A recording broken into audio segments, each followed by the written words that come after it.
सरकार कांग्रेस से थी तो वो नीरव मोदी जैसे जो कांड हुए वो भी कांग्रेस के समय में हुए थे, जिस समय केवल टेलीफोन पर लोन भी मिलते थे, 12-12 करोड़ रुपए लोग लेके भाग जाते। टैक्स 2014 से पहले और सेल टैक्स और वैट 2014 के बाद आज हम लोगों ने भ्रष्टाचार के ख़त्म की ओर कदम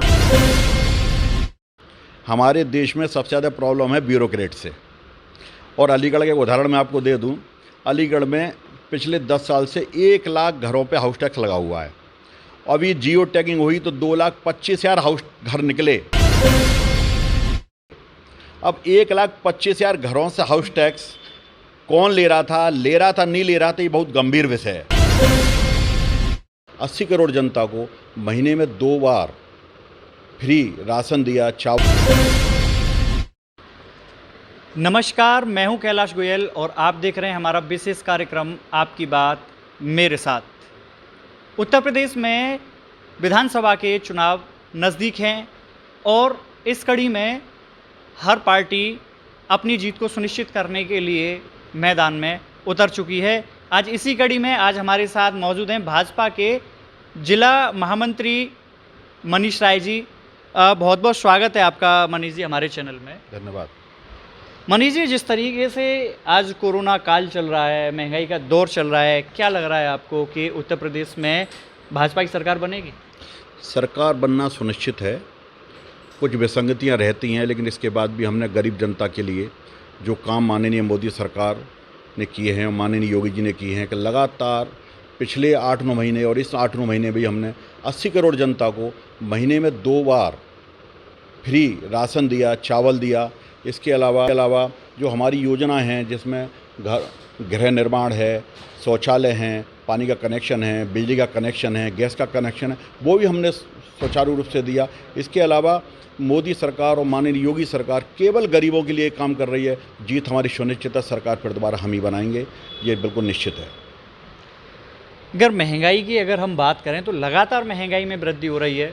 चाहे आप बात गैस सिलेंडर की कर लीजिए, चाहे पेट्रोल डीजल की कर लीजिए, ये एक बड़ा मुद्दा है जिससे कि आज आम जनता त्रस्त है। कैसे इसको आप कहेंगे?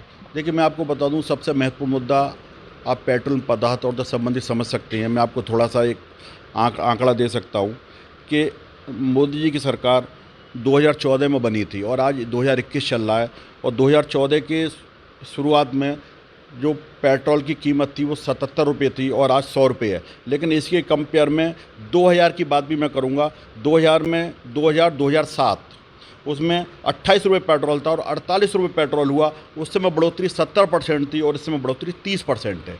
देखिए, महंगाई बढ़ी, माना महंगाई बढ़ी, लेकिन उसके अलावा समर्थन मूल्य बढ़े, बहुत चीज़ें बढ़ी, तमाम तरह की गरीबों की योजनाएँ चली।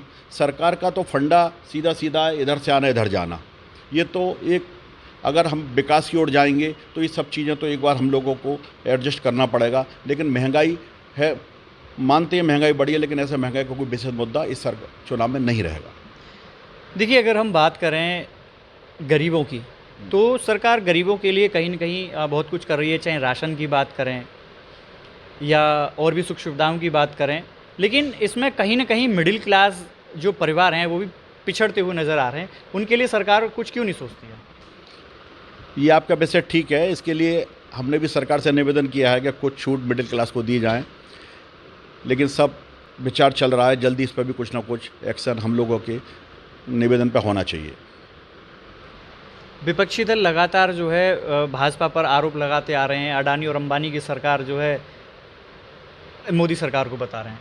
देखिए, अडानी अंबानी के विषय में तो ये कहना है, अंबानी जी 2014 से पहले भी थे, 2009 में भी थे, 2010 में भी थे। लेकिन सर, उससे पहले सरकार तो कांग्रेस की थी ना। सरकार कांग्रेस से थी तो वो नीरव मोदी जैसे जो कांड हुए वो भी कांग्रेस के समय में हुए थे, जिस समय केवल टेलीफोन पर लोन भी मिलते थे, 12-12 करोड़ रुपए लोग लेके भाग जाते थे। और हमारी सरकार में, मोदी जी की सरकार में, ये लोग वापस आएंगे और जनता का पैसा जनता को मिलेगा जी। इसके अलावा पार्शलिटी भी आपको नज़र आएगी। और आप ये देखिए, 2014-2021 में क्या आप कल्पना कर सकते थे कि डिजिटल इंडिया इस तरह हावी होगा? बैंकों की शक्ल बदल गई। इनकम टैक्स 2014 से पहले, इनकम टैक्स वर्किंग 2014 के बाद, सेल टैक्स 2014 से पहले और सेल टैक्स और वैट 2014 के बाद आज हम लोगों ने भ्रष्टाचार के ख़त्म की ओर कदम उठाया है और ये हमारा ध्येय भी था और ये हमारा वायदा भी था और निश्चित रूप से हम इसमें कामयाब होंगे और जल्द ही आपको भ्रष्टाचार के सख्त कदम और देखने को मिलेंगे सरकार के द्वारा, ये बिल्कुल निश्चित है।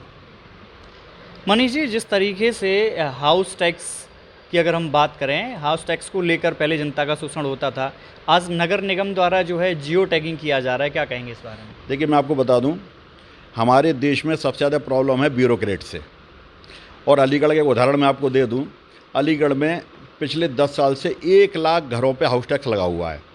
अभी जियो टैगिंग हुई तो 2,25,000 हाउस घर निकले।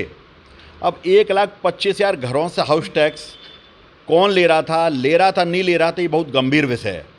ब्यूरोक्रेट तो पॉलिसी वो बनाता है जिसमें उलझ के कस्टमर उसको दे, ग्राहक उसको दे और परेशान हो और चीज़ों को ख़त्म कर। इसी वजह से माननीय योगी सरकार ने जियो टैगिंग लागू किया। इसमें दूध का दूध, पानी का पानी हो जाएगा। और इसमें सीधे सीधा सबसे अच्छी बात यह है कि जितना आपका एरिया है, चाहे वो कवर्ड हो या ओपन हो, 80% का कैलकुलेशन करके सीधे सेल्फ असेसमेंट करके पैसा दे देना है। इसमें किसी इंस्पेक्टर की जरूरत नहीं पड़ेगी। और इसी की अगली कड़ी ये भी है कि जो बैग लेके नगर निगम के टैक्स कलेक्टर घूमते थे, वो भी शायद 6 महीने बाद नहीं दिखेंगे। मनीष जी, उत्तर प्रदेश के पूर्व मुख्यमंत्री और राज्यपाल माननीय कल्याण सिंह जी आज हम सबके बीच में नहीं है, तो किस तरीके से देखते हैं, अलीगढ़ के लिए कितनी क्षति देखते हैं आप? देखिए, बाबूजी बहुत महान व्यक्तित्व थे। आज भाजपा जिस स्थिति में खड़ी है उसके कर्ता धर्ता कर्णधार वही थे और उनकी जो एक छवि थी उसकी तो हम क्षतिपूर्ति कर ही नहीं सकते, लेकिन उनके आशीर्वाद से, वो समाज के नेता थे, बीसी समाज के बड़े नेता थे, तो क्षतिपूर्ति तो नहीं हो सकती, लेकिन उनके आशीर्वाद से हम उनके छूटे हुए कामों को पार्टी द्वारा करने का पूरा प्रयास करेंगी और ईश्वर उनकी आत्मा को शांति दे, ऐसा मेरा कहना है। तो ये थे हमारे साथ अलीगढ़ से भाजपा महामंत्री मनीष राय जी। जुड़े रहिए हमारे साथ, फिर जल्द मिलते हैं एक नई शख्सियत के साथ। आप देख रहे हैं सक्षम न्यूज इंडिया, सबसे पहले सबसे तेज।